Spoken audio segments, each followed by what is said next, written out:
On va voir cela avec Sophie Samaï ce matin. Bonjour Sophie. Bonjour Damien. Premier ministre va donc engager la responsabilité de son gouvernement. Comment ça va se passer ?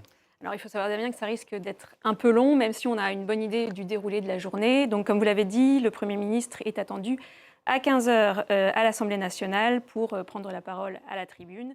Il va parler de l'épineuse question du plan budgétaire annoncé avec 43 milliards 800 millions d'euros et les moyens d'y arriver. À la fin de son allocution, les présidents des 11 groupes politiques que constitue l'Assemblée sont attendus eux aussi pour prendre la parole. Ça devra durer 2h30 maximum.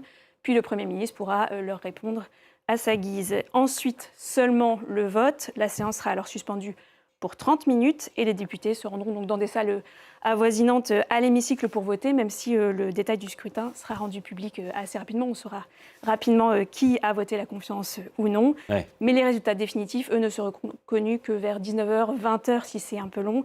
Et alors François Bayrou pourra à nouveau prendre la parole ou non.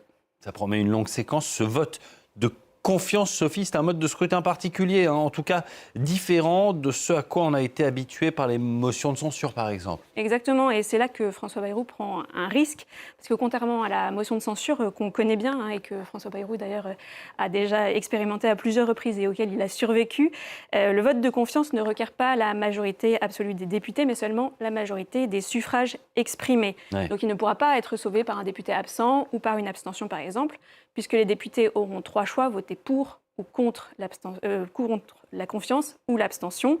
Et c'est le choix qui a le plus grand nombre de votes qui l'emporte. Donc plus de pour, il y a la confiance, plus de contre, le Premier ministre n'obtient pas la confiance. Et donc, à l'issue de ce vote, que peut-il se passer pour le chef du gouvernement ? Alors, on a plusieurs options, il y a plusieurs scénarios. Le premier, le plus simple, la confiance est accordée, le Premier ministre reste en place. C'est le plus Tout improbable. va pour le mieux, mais c'est effectivement le plus improbable parce que les oppositions sont vent debout contre le Premier ministre.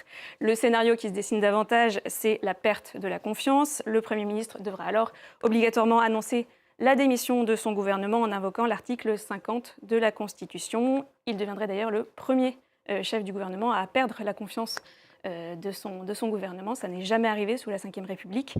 La balle sera ensuite dans le camp d'Emmanuel Macron. Il devra choisir de nommer un nouveau Premier ministre. Dans son camp, dans un autre camp, c'est à lui de choisir.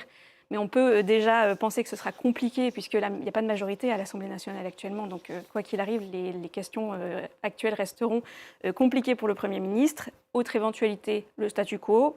Le président se contente d'un gouvernement provisoire, d'un cabinet démissionnaire pour gérer les affaires courantes en attendant de trouver une solution plus pérenne. Et dernière solution que Emmanuel Macron veut éviter à tout prix, en tout cas c'est ce qu'il dit, la dissolution de l'Assemblée nationale comme on l'a connue en juin 2024. Ouais. Mais bon, est-ce que Emmanuel Macron va le faire ou non ? La suite dans la fin de la semaine. Merci beaucoup Sophie. Longue séquence politique donc à suivre sur notre antenne à partir de 15h donc pour ce discours de politique générale.